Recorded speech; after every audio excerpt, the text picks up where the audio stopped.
नामदेवराय म्हणले देवा मला जातीचा काही हे नाही, कुठल्याही जातीत जन्माला घाल पण मला वारकरी कर. नामा म्हणे कमलापती हेची द्यावे पुढता पुढती. काय काय द्यावे? हे दादू जरासा एक म्हाताऱ्याला आवाज दे बाबा थोडासा. आपटा पाय आपटा.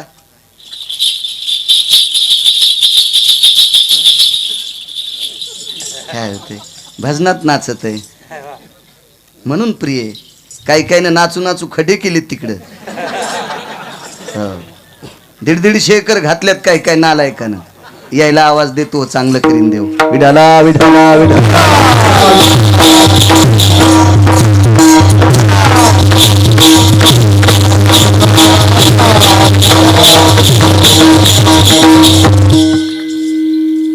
म्हणे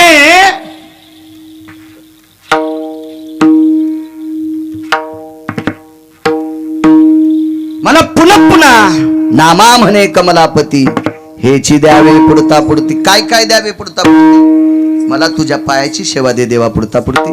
मला पंढरपुरात जागा दे पुढता पुढती. मला हरिभक्तांची संगती दे पुढता पुढती. मला याच्या व्यतिरिक्त दुसरं काही नकोय. हे सतत सतत सतत सतत मला हे देत राहा. साधा सोपा सरळ अभंगाचा अर्थ झालं कीर्तन. कोणी यजमान आहेत आजचे? काय नाव आहे त्यांचं? तुकारामजी धरपडे आणि कृष्णाजी धरपडे आणि तुळशीराम धरपडे आणि सुशीलजी हांडे. बापरे, पहिल्यांदा आडनाव ऐकले. जाताना थांबा फक्त. विठाला विठाला विठाला.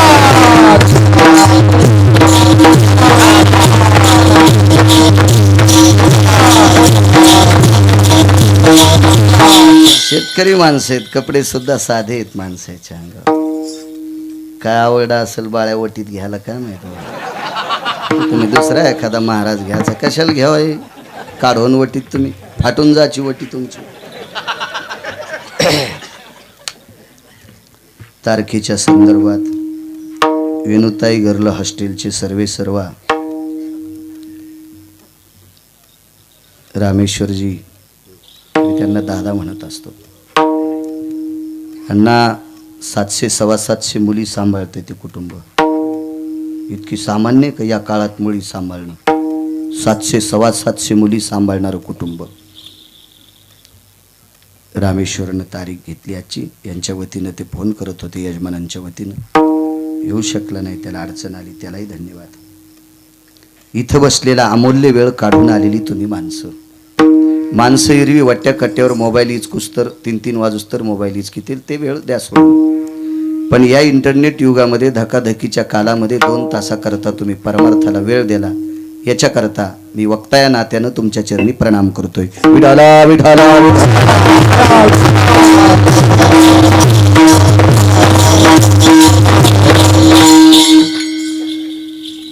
चरण सेवा खंडित. देवानं सांगितलं काय पडलं माझ्या पायात? तर देहूतल्या मालकांचा एक पुरावा आहे. तुका म्हणे काही न मागो अनेक तुझे पायी सुख सर्व आहे. सर्व हा शब्द संख्यावाचक नाही. मुठभर, ट्रॅक्टर भर, ट्रक भर, वाडा भर, परिसर भर, प्रांत भर असं नाही. सर्व जेवढी पोषक सात्विक सुख येतं तेवढी सुख त्याच्या पायावर आहेत. तुकोबाराय म्हणतात. म्हणून नामदेवराय म्हणले मला तुझ्या पायाची सेवा पाहिजे, दुसरं काहीच नको. असं काय असेल त्या पायात? राजा रावणाला मारून प्रभू रामचंद्र घरी आले. पायातली ताकद किती मोठी बघा. पायापाशी बसलं पाहिजे माणसाला. पण कोणाच्या माहिती आहे का? भांगाऱ्याच्या नाही. तुम्हाला एक मुद्दा माहित असेल, ज्याच्या गळ्यात 2 माळी आहेत त्याच्या जेवारीत उंदर निघले होते मारी तू. त्याच्या गव्हात उंदर निघले की ते गोळ्या टाकून मारी तू. त्याच्या कुठल्याही पिकात उंदर निघले की ते गोळ्या टाकून मारी तू. अण्णा पण उंदीर गणपतीच्या पायाजवळ गेला की मोदक खातो. एरवी उंदीर इकडं तिकडं भटकाला की माणसं त्याला पिंजऱ्यात धरतील. आता तर मेडिकलवर प्याड भेटायलेत. त्याच्यावर 2-3 शेंगादाणे ठेवले की ते घरात ठेवायचा. उंदीर शेंगदाण्याच्या लालचीनं तिथं जातो. लालचीनं तो उंदीर त्याच्यावर जातून त्याचे पाय लटकते. गंजा पिळे घेतो तो. पण त्याला काय निघता येत नाही. सकाळी ज्याच्या घरात ते उचलून फेकून देतं किंवा मारित असेल काय असेल, इतरत्र भटकला. पण तोच उंदीर जर ह्या गणपती बाप्पाच्या पुढं चेतन दिसला की लगेच त्याला मोदक टेकतील. पायात ताकद आहे.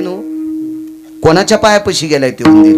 म्हणून 2-2 पायाच्या उंदरांनी सुद्धा चांगल्या लोकांच्या पायाजवळ गेलं पाहिजे, की ज्यांचे पाया आतापर्यंत कुठेही फिरले नाही, कुठेही भरले नाही, जे पाय जाऊनही त्या ठिकाणी गेले नाही. अशा ठिकाणी ज्यांचे पाय पवित्र आहेत अशा लोकांच्या पायाजवळ गेलं की माणसाचं कल्याण होत असतं. नामदेवरायनं त्या मालकाचे पाय धरलेत की तुम्हाला आणि मला इथं किती दिवस ठेवायचंय आणि कोण्या दिवशी गंगेत नेऊन पेटवायचंय हे ज्याच्या हातात हे त्याला जगाचा बाप म्हणतात. आणि अशा विश्वाच्या मालकाच्या पायाची सेवा मागितली. देवाने विचारलं कारण ऐका. राजा रावणाला मारून भगवान प्रभू रामचंद्र परत आले. राज्य व्यवस्था बदलली. 14 वर्ष 27 दिवस बाहेर होते. तोपर्यंत त्यांच्या सिंहासनावर छत्र धरलं शत्रुघ्नानं. बऱ्यापैकी रुष्ट झालेला दरबार होता. महर्षी वशिष्ठांच्या मदतीनं ऋषीमुनी योगी जपी तपी अनुरागी या लोकांच्या मदतीनं सर्व खुर्च्या काढून टाकल्या. भगवंताचं सिंहासन कुठं असावं, लक्ष्मणजी कुठं बसावे, भरत शत्रुघ्न कुठे बसावे, सीताई साहेब कुठं बसावा, पायाची ताकद सांगायला. नामदेवराय पायाची सेवा का मागतात. मंत्री महामंत्री सुमंत्री प्यादा गुमास्ता भाट. भाट म्हणजे स्तुती करणारा. राजाच्या दरबारात एक भाट असतो. राजाधिराज महाराज पदार हे अमके अमके राजे आले बरं का. काय त्या राजांचं वैभव सांगायचं तुम्हाला. ते प्रत्येक सप्त्यात हजेरी लावतात बरं का. काय त्या राजांचं सांगायचं. ते राजे कोणी जर वारले तर त्याच्या अंतिम त्याला खांदा सुद्धा देतात बरं का. लग्न कार्यात सुद्धा फिरतात बरं का. कुठं जर कंदुरी असली तर लिंबन कांदे घेऊन पण जातात बरं का.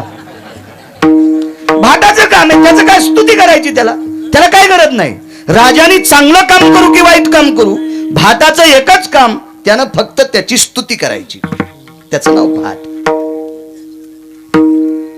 आणि तो भाट त्याला सुद्धा सिंहासन आणलं. रात्रीच्या 2 वाजता माझा जगाचा मालक ब्रह्मांडाचा मालक धावत आले. सगळं काम आटोपून व्याप आटोपला आणि घरी आले. काय मनात देवाच्या आलं देव जाणे. देवानं सांगितलं सीते तू एकदा दरबार बघायला येतेस का. आईसाहेबांना सांगितलं प्रभू तुम्ही केला, आता तुम्ही काय विश्वाचे मालक आहात, तुम्ही जी व्यवस्था केली ती काय चुकीची असेल वय. काय हरकत नाही मला ती, मी काय त्याच्यात चूक काढणार आहे. पण माझी इच्छा आहे सीते आपण दोघे एकांतात आपण तो दरबार बघायला जाऊ. रात्रीच्या प्रसंगाला सीताई साहेब दरबारात गेल्या. ही कोणाची खुर्ची, ती कोणाची खुर्ची, ती कोणाची खुर्ची प्रभू रामचंद्र सांगत होते अण्णा. मग सीताई साहेबांनी विचारलं मालक एक विचारू. तुमचा मोरड्याला संसार ज्यानं जाग्यावर आणला त्याचं नाव मारुती आहे. मालक मी 6 महिने 26 दिवस अशोक वाटिकेत रडत होते.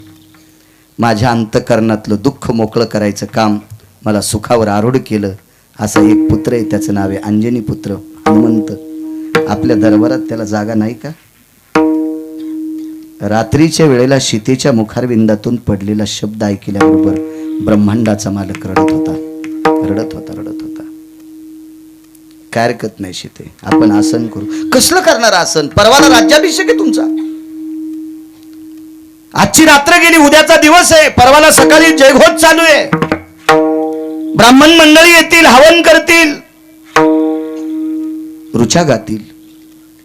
आणि कधी आसन तयार करणार. सांगितलं मुहूर्त काढणारे महर्षी वशिष्ठ आपल्या घरचे आहेत. ते अजून पुढचा मुहूर्त काढून देतील. पक्षायतनो भेदी जया. पक्षायतन म्हणजे राजकारण नाही, पक्षायतन म्हणजे 15 दिवस.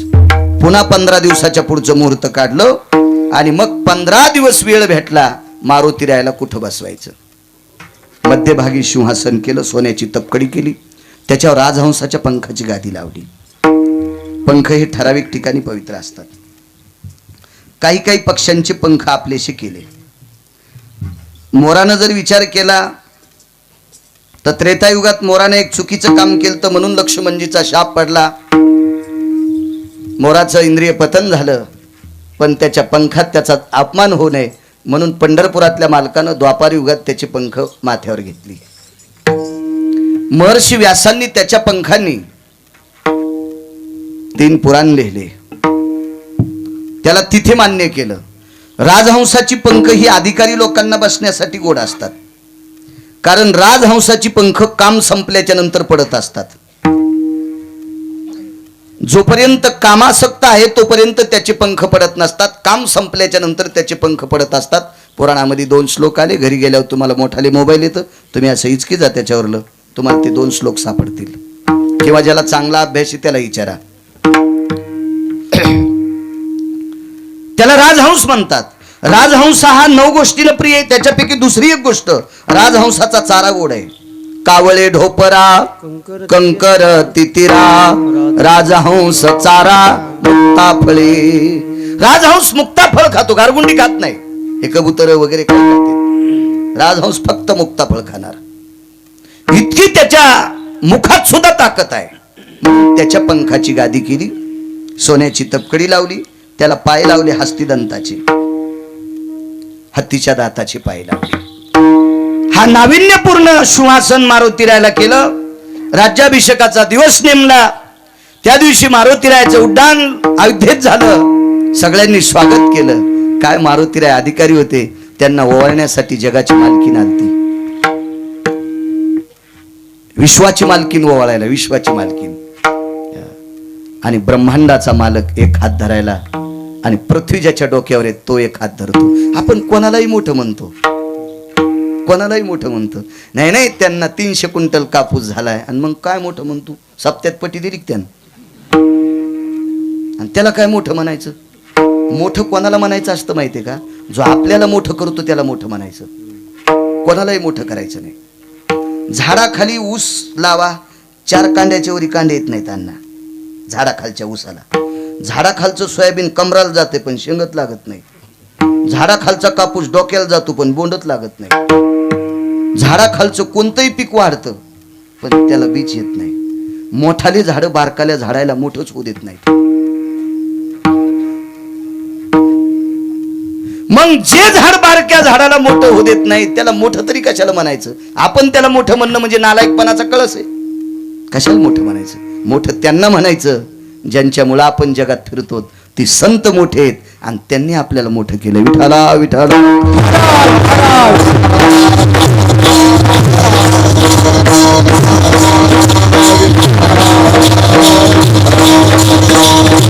एखाद्या माणसानं विचार केला आमक्याला मोठं करायचं आणि देवानं ठरलं याला जर नाही मोठं करायचं तर काय चालतंय. एक जणांनी मला 2 कोटी रुपये दिले. येरी म्हणायलो मला पूर्णवृत्तेल इतके आहेत अण्णा, भरपूर आहेत माझ्याकडे, काय चिंता नाही, पैशाची अडचण नाही. पाईप आहे असा बारीकसा. 2 कोटी रुपये दिले आणि जाताना ढालेगावला अटॅक आला आणि गिरगावकर मेला. येरी म्हणायलो आमच्यावर घेतल्यावर तुमची लय खसखस पिकती. तुमचे बटन लोखंडाचे आहेत का, तुमचे दबायचे नाही का. मी येरी म्हणायलो 2 कोटी रुपये दिले आणि ढालेगावला गिरगावकर जर मेला तर ते 2 कोटी फुकून घ्यायचेत का अण्णा. पोचू द्यायचेत का न पोचू द्यायचेत. मोठं किती करायचं आणि बारीक किती करायचंय वरच्यानं ठरलेले, खालच्याने इचकायचं नाही. विठाला विठाला आपण त्याला मोठं म्हणायचंय, त्याला मोठं म्हणायचं, कोणाला सुद्धा मोठं म्हणायचं. मूर्खपणाचं टोक आहे ते. असो, तो ब्रह्मांडाचा मालक एका दंडाला धरतो. शेषशाही लखनजी एका दंडाला धरतात आणि मारुतीरायाला त्या सिंहासनापाशी आणलं. हनुमंत बसा. माग सरले मारुतीराय, चरण सेवा खंडित. कळे भाऊ, सीताई साहेबाच्या डोळ्यातून पाणी आलं. अण्णा, अरे हनुमंता, अरे मालकाच्या विरोधात गेले मी. एवढा मोठा राज्यात एवढा दरबार तयार केला आणि मी मालकांची चूक काढली रे. आतापर्यंत मी कधी विरोधात बोलत नव्हतो, पण तुझ्या करता बोलले आणि माझ्यामुळे हे सिंहासन झालं. तुला याच्यावर बसावं लागतंय. कोणाला म्हणायचं संन्याशी, कोणाला म्हणायचं ब्रह्मचारी. गथुडे बांधतो त्याला. ज्यानं वासनेला इस्तू लावला त्यानं भोगाला इस्तू लावला पाहिजे. ज्यानं कामाला इस्तू लावला त्यानं भोगाला इस्तू लावला पाहिजे. मारुतीराय म्हणले सीताई साहेबाला, आई साहेब, ज्यानं वासना जाळून टाकली त्याला पलंग काय करायचा आहे, त्याला गादी काय करायची. मी भोग सुद्धा पेटून दिलेत, मला नकोय आई साहेब. आई साहेब रडू लागल्या. म्हणता माझी इच्छा आहे आमच्या दरबारात तू असल्याशिवाय आमच्या दरबाराला यश नाही. मी बसतो ना आई साहेब, पण मला मनाला वाटेल मी तिथं बसणार. दरबाराची चटई आणली. 19 संन्याशापैकी 1 नंबरचा संन्याशी आहे.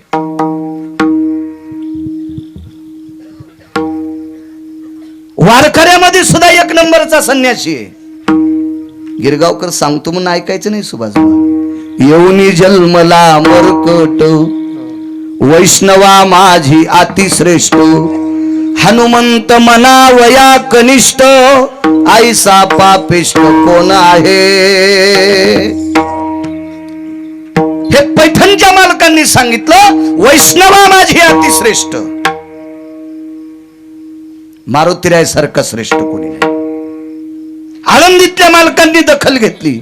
ध्वजस्तंभावरी वानरू, तो मूर्तिमंत शंकरू. आणि देहूतल्या मालकांना तर रस्ताच विचारला. काय भक्तीच्या त्या वाटा, मज दावाव्या सुभटा. असा निष्ठावंत संन्यासी. दर्भाची चटई आणली. प्रभू रामचंद्र पंचायतन होत आणि भगवंताच्या पायापाशी दर्भाची चटई टाकली. दर्भ म्हणजे पितराच्या दिवशी आणते ते गवत. हे जर नाही कळालं तर पोळ्याच्या दिवशी बैलाचा खांदा मळते ते मूळ, याला दर्भ म्हणत असते. फार अडचणीत जायचं काम नाही. ह्या दर्भाची चटई केली. त्याच्यावर मारुतीरायनं डावा गुडघा टेकला आणि उजव्या गुडघ्यावर हात जोडले आणि प्रभू रामचंद्राच्या समोर बसले. जिथं राम प्रभूचं मंदिर आहे का तिथं मारुतीराय प्रभू रामचंद्राच्या पायापाशीच आहेत. आणि शिवाय मारुतीरायाचा डावा गुडघा टेकलेला आहे. एक जण म्हणला आमच्या गावात राम मंदिर आहे, मारुतीरायाचा उजवा गुडघा टेकलेला आहे. मी म्हणलं मूर्ती घडीणार पेणार असेल, त्याला ज्ञान नसेल ना मूर्ती कशी घडवा, किंवा त्याला नसू द्या ज्ञान पण विकत घेणाऱ्याला तर अक्कल असावं. मारुतीरायाची मूर्ती जर आदा कदा आपल्या इथं कमी अधिक कधी कधी शब्द वापरून येतो, पण जर भंगली असेल काहीतरी निसर्गाचा काही होत असतो काही पाषाणामध्ये, तर मूर्ती जर बदलायची असेल तर पर्वत कोण्या हातावर असावा याचं सुद्धा शास्त्र आहे. त्यानं केली म्हणजे आपण आणायचं नाही. नाही नाही, शास्त्र म्हणेल ते सांगावे, ते राज्यहित ऋण मानावे. शास्त्र सांगतंय, पुराण सांगतंय, वेद सांगतंय, त्यानुसार आपण करायचं. मारुतीरायनं डावा गुडघा टेकला आणि उजव्या गुडघ्यावर हात जोडून पायापाशी बसल्याची ताकद नामदेवराय देवाला सांगत होते. देवा मग मला सांगा भारतात किती गाव आहेत देवा. देवानं सांगितलं खूप गाव आहेत. मग प्रत्येक गावात तुमचं मंदिर आहे का. भगवंतानं सांगितलं नाही. भारतात जेवढी गाव आहेत तेवढ्या गावात रामाचं मंदिर नाही, पांडुरंगाचं मंदिर नाही, शिवजीचं मंदिर नाही, गणपतीचं मंदिर नाही, पण प्रत्येक गावात मारुतीरायाचं मंदिर आहे. काही कुठं कुठं काही अडचण असेल तो भाग प्रांतभेद असतो, तितक्या पुरतं उचकण्याकरता घ्यायचं नाही. ते क्वचित कुठंतरी दळणात खडा निघतो, असं एखादं काही कारण असेल तिथं कशा करता नाही काय नाही, ते तिथला भेद असेल तो तिथं जाऊन तपासायचा. पण मारुतीरायाचं मंदिर नाही असं गावच नाही.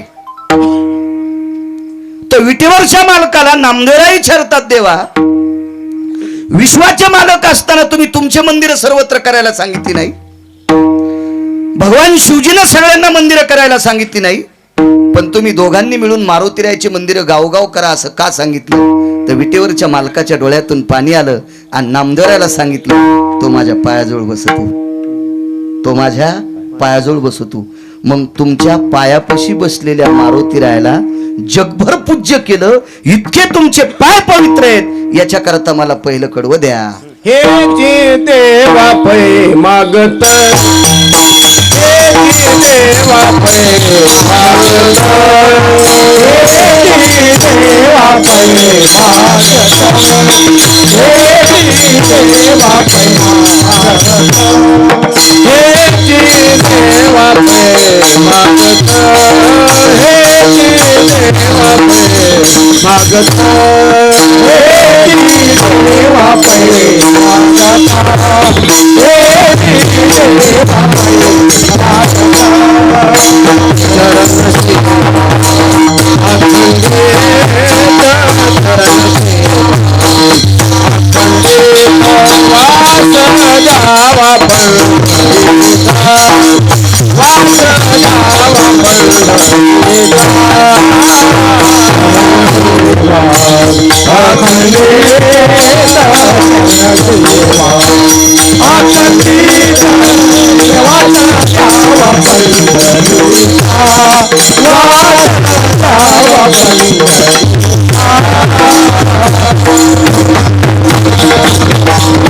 ही भगवंताच्या पायाची ताकद आहे देवा, ही शक्ती तुमच्या पायाची आहे.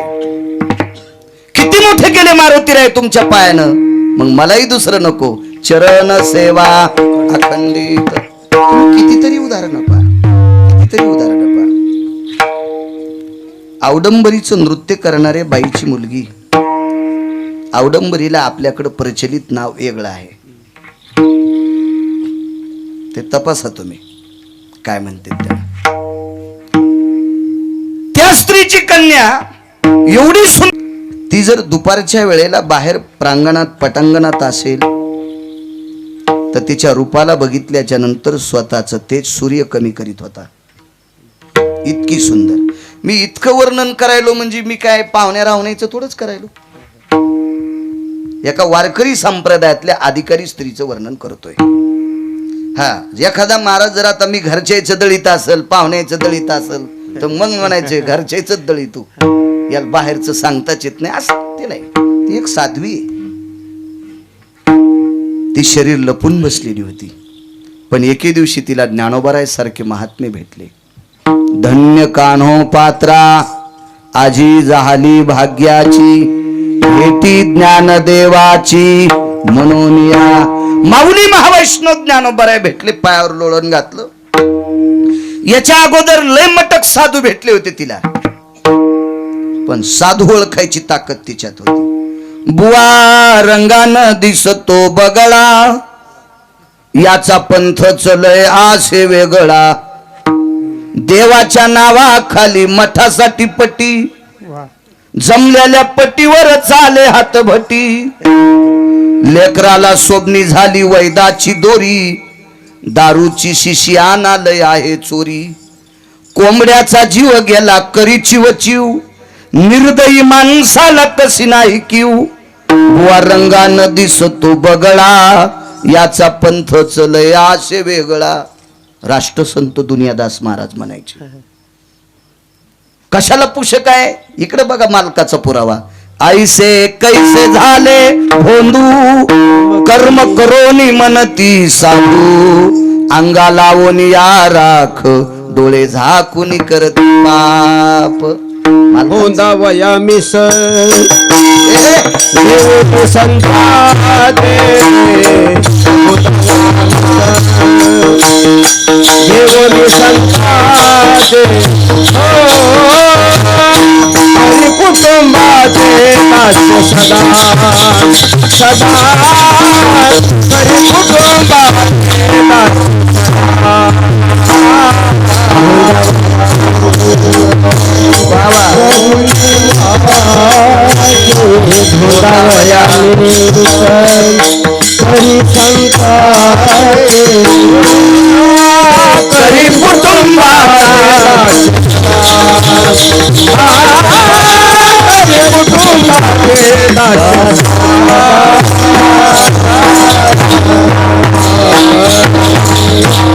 लोकांना भोंदण्यासाठी साधू झालाय आणि जीवन खर्च कुटुंबातल्या लोकांसाठी करायला. आणि त्याला जर आपण साधू म्हणत असेल तर त्यानं केलेलं पाप अर्ध आपल्याला लागते. अण्णा दोघाशी पतन सारखेची. किती सुंदर गाता एवढी. आणि जर दारू पेत असेल आणि तुम्ही त्याला बोलून पाकिट देता असाल तर पाकिट देणाऱ्याच्या घराला कुलूप लागते. हा सिद्धांत आहे. म्हणून कधी कधी तपासणं हा महत्वाचा विषय. न तपासल्यामुळं मालकिनीला त्रास झाला. 7व्या अवतारातल्या मालकिनीनं महाराज न तपासल्यामुळं तिला त्रास झाला ना. 6 महिने 27 दिवस 26 दिवस एकटीला बसावं लागलं. रावण खोटा महाराज होऊन आलता. हो, तपासता आला पाहिजे साधू, तपासता आला पाहिजे.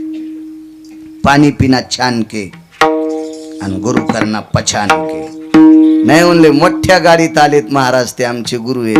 अरे मोठ्याल्या गाड्या कोणाला बी येतात, कोणाला बी येतात.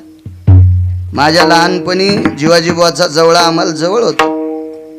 त्या जवळ्यात लोकनाट्य येत होतं आणि त्या लोकनाट्यात तुमची लाईट घेत नाही, ती कव्हा येतील कव्हा जाती. त्या लोकनाट्याला लाईन स्वतःच जनरेटर 16 लाखाचं 24 लाखाचा ट्रक ठेवला. तुम्ही त्याला मोठे म्हणता. साधू मोठ्या गाडीत किती आलाय त्याच्यापेक्षा त्याचं आचरण किती गोड आहे त्याला साधू म्हणायचं. या संप्रदायात वागण्याला किंमत आहे. वरी दिसे भला लोकाचारी, वरी दिसे भला लोकाचारी,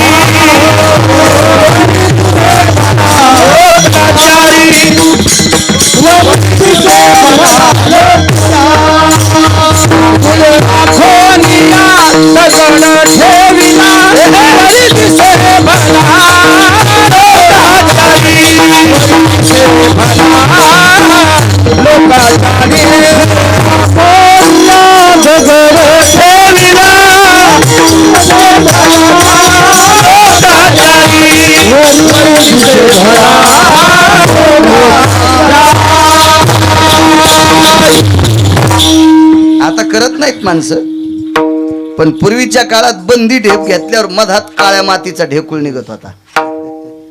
म्हणजे ते अर्ध बकीट पाखान भरायचं आणि पुन्हा ढेकूळ सोडून द्यायचं आणि वरून ते फळड्याव किलुक्षी मातोडत निघायचं. हे प्रमाण वेगळं. दगडालाच गुळ लावला वरून आणि लोकांना सगळा गुळ वाटत होता आणि घरी गेल्यावर पपेच माईन फळड्याव दगडच निघला. काय म्हणे तुम्ही हे दगडच घेऊन आलात दुकानातून. तसे काही काही माणसं वरून गोड दिसतेत, हा आतून ओरिजिनल कावळे. विठाला विठाला.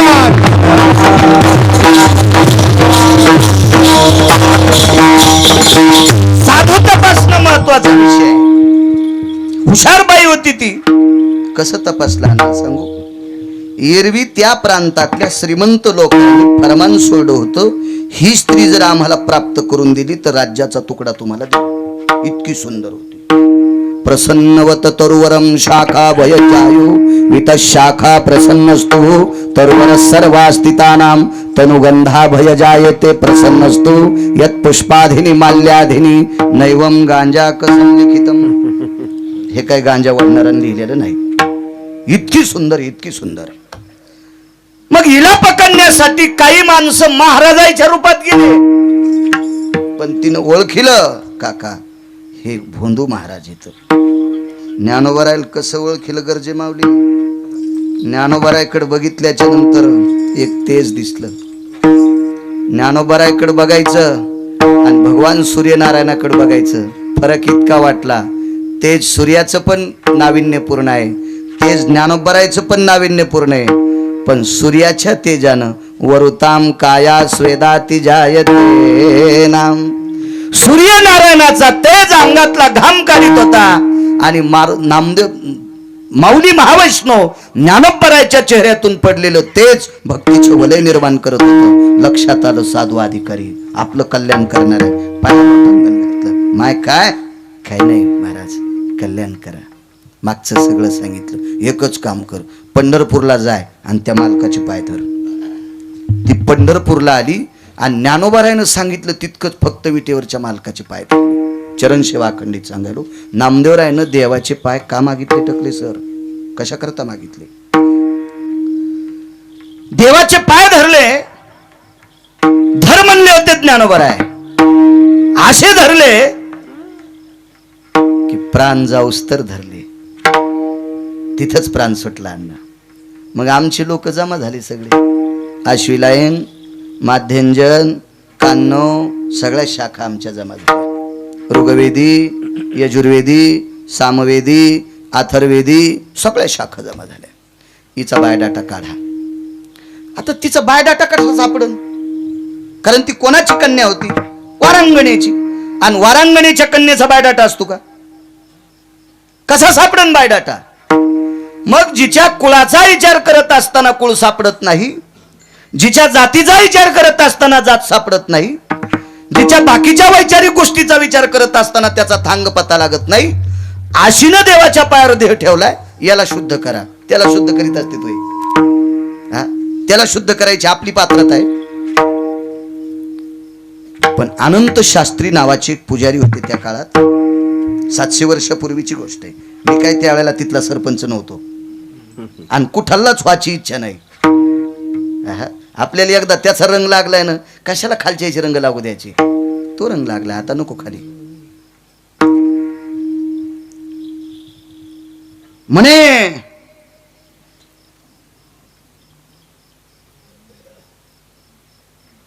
काय करायचं याचं नेमकं? अनंत शास्त्री म्हणले मी करतो ना, तुम्ही बाहेर व्हा.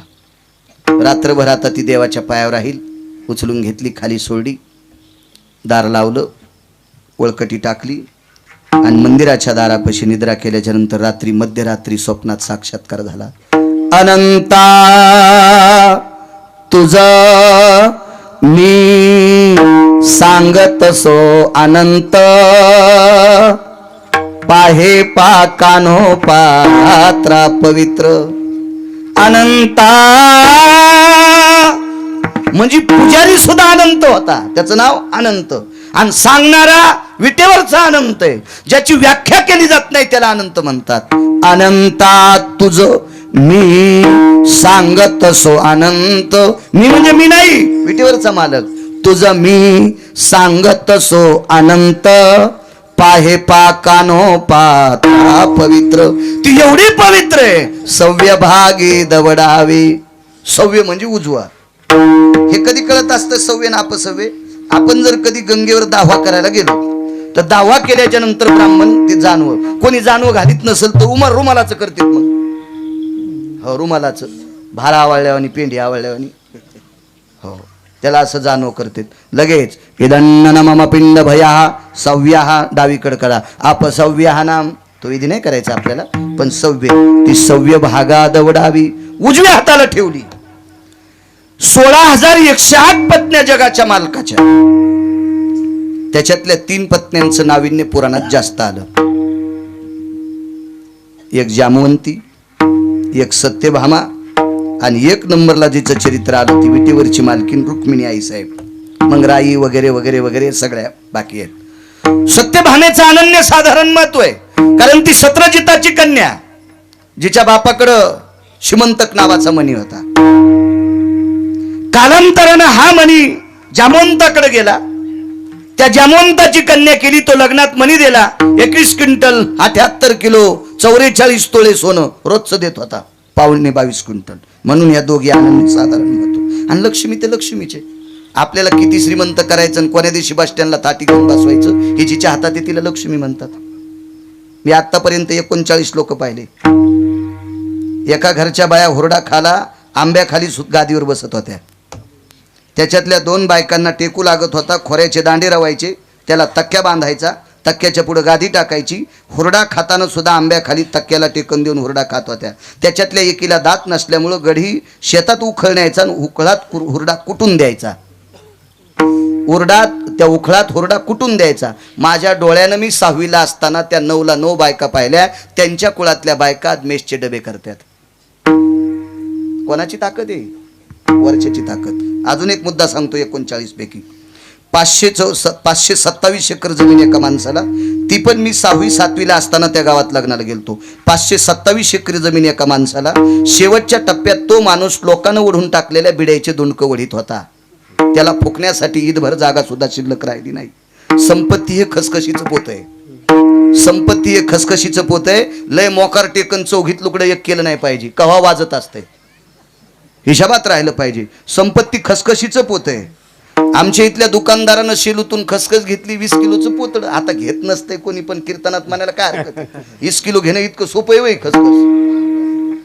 आणि ते खसखशीचं पोतं घेतलं. अण्णांना आम्हाला सांगितलंय गाडीत टाक. शनिवारचा दिवस, बवणीचा पार.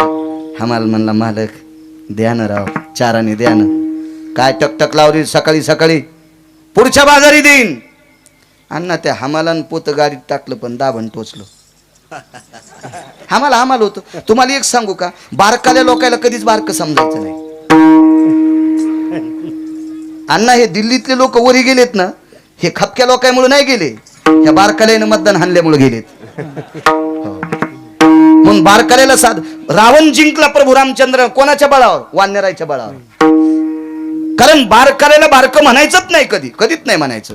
एक आचारी म्हणला, मला बारकाली लाकडं चुलांगणात टाकायचेच नाही. सप्त्याचा काला झाला तरी त्याचं चुलांगण पेटलंच नाही. काला होऊन गेला सप्त्याचा तरी त्याचं चुलांगणच पेटणं. बाकीच्या आचार्यानं स्वयंपाक केला, काला झाला, लोक निघून गेले. हे म्हणलं आपलं चुलांगण पेटत न. ते आचारी म्हणला, अरे मोठे लाकडं पेटण्यासाठी बारकाला चारा चुरा टाकावाच लागतोय, तेव्हा मोठाली लाकडं पेटत येत. बारकाल्यांना बारकं कधी म्हणायचंच नाही. काय सांगू लागलो?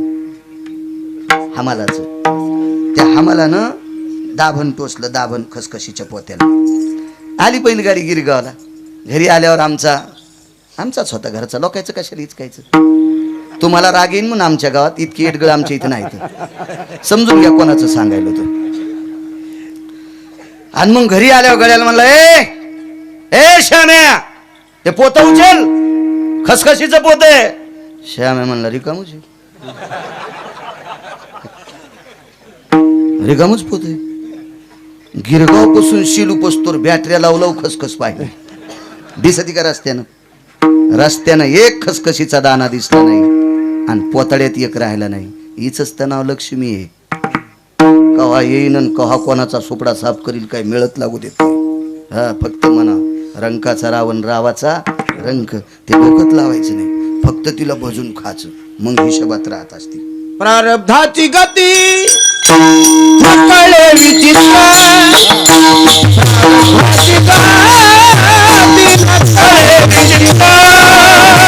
आहे हाती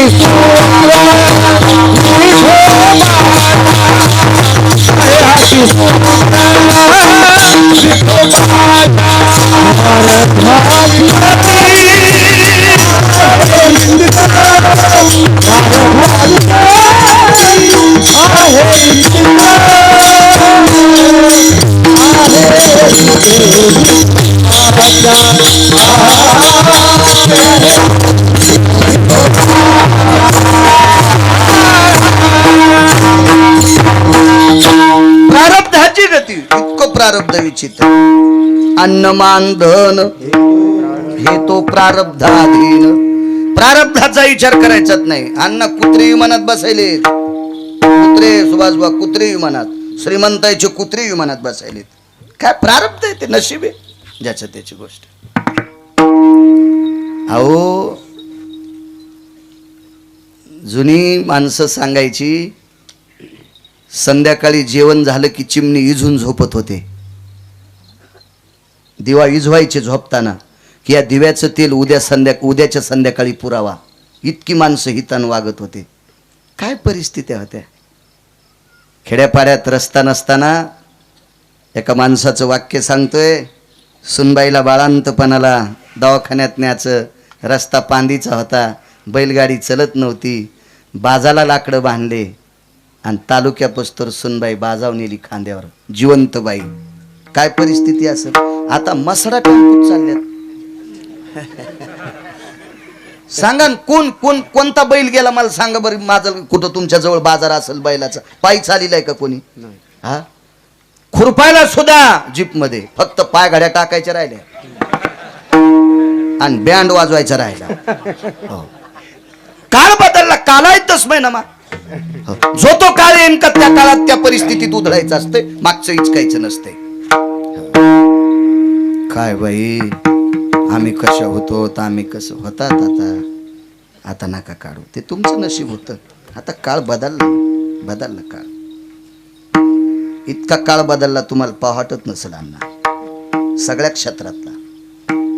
एकदा तुम्ही बोलून गेले, नाव नाही सांगायचं, फक्त अण्णा म्हणले एका कीर्तनकाराचं पाया पडायचं राहिलं होतं म्हणून बैठकीत मी पाया पडायला गेलो, तोहरक त्यानं नाईट पॅन्ट घातली होती. अण्णा तुम्ही साक्षीला येतो, तुम्ही महादेवापाशी सांगितलं होतं मला. मग मेमरी कार्ड लय ताईट आहे. हे 250 GB आहे म्हणून तर योग दुसरा घेत नाही मी. मला 450 वानराची नाव पाठेत ह्या मेमरी कार्डात, त्याच्यामुळे हे घेत नाही मी दुसरा. आणि हे मोबाईल लय बेकार असते म्हणून, हे बटन दाबल्यावर डिलीट होते काही काही, आणि काही बटन दाबल्यावर जे जाऊन ते बी लोकांना जाते म्हणून. त्याच्यामुळे आपलं ते घेणंच नको. हे आपलं हेच आपला गरिबीचा असलं पाहिजे. काय हरकत आहे, आणि घ्यायला काय हरकत आहे, पैसे आहेत माझं, मी सोन्याचं घेईन. पण आता म्हातारपणी गाऊन कशाला घालू? 90 वर्ष लुगडं घातलं, आता कशाला गाऊन घालायचा? आपलं लुगड्यावरच मरायचं. आता नको म्हातारपणी, दुसरा घेणंही नको.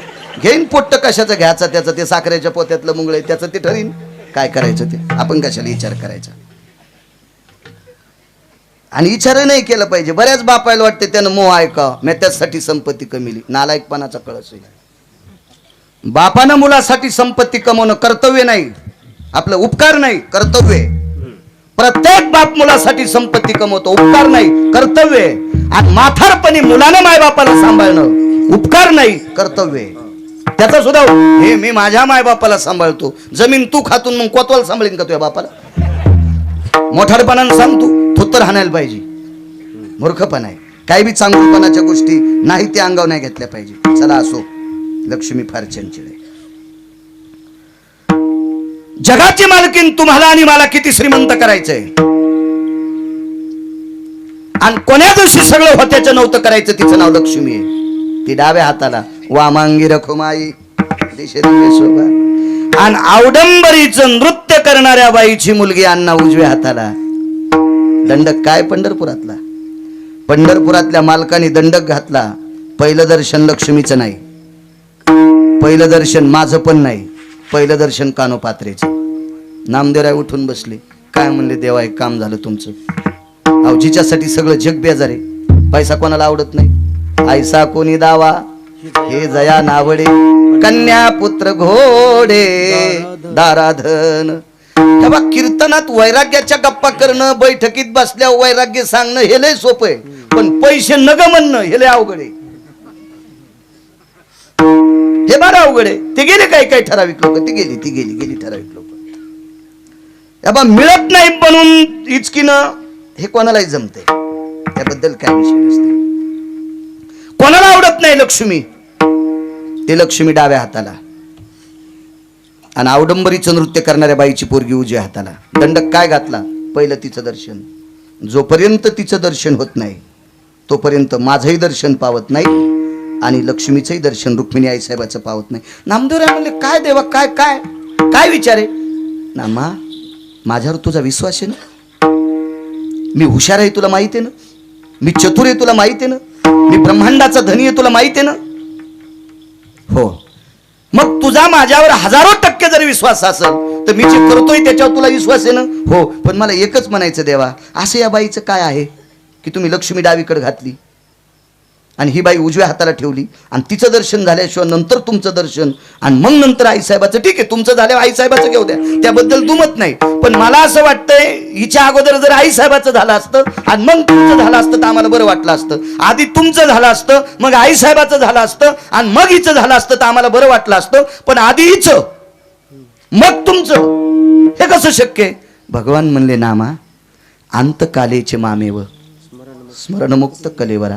शेवटच्या श्वासापर्यंत जो माझं भजन करतो ते मला आवडतात, जे माझ्या पायापाशी बसतात ते मला आवडतात,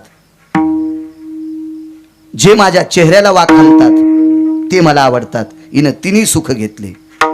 बघत बघत त्याच्या मंदिरात गेली, त्या मालकाच्या. त्याला बघून पायावर डोकं ठेवलं, डोळे झाकले, देव अंतकरणात घेतला. पाय धरले, त्याचे पायी घाला मिठी, मोल नेघे जग जेती, भावा एकासाठी खांदावा ह्या फुल्या. पाय धरले आणि अंतकरणात विटेवरच्या मालकाचं चिंतन केलं.